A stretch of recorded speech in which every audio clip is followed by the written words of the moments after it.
Welcome to A to Z cooking video. இன்றைக்கி நம்ம கிழங்கா மீன் வச்சு ஃப்ரை தான் பண்ண போகிறோம். அது எப்படி பண்ணலான்னு பார்க்கலாம்.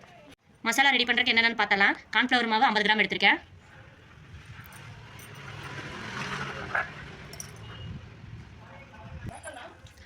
ஒரு 20 கிராம் மிளகாத்தூள் எடுத்திருக்கோம்.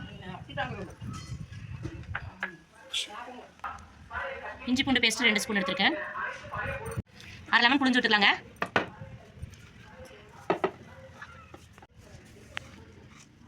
தேவையான அளவு உப்பு போட்டுக்கலாம்.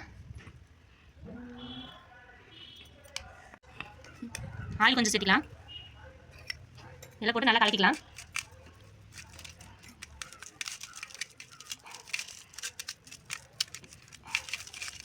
அரை மணி நேரம் ஊறிச்சு, பொரிச்சு எடுத்துக்கலாம். பொரிக்கிற அளவுக்கு எண்ணெய் ஊற்றிக்கோங்க. இதே மாதிரி எல்லாத்தையும் போட்டு எடுத்துக்கலாம்.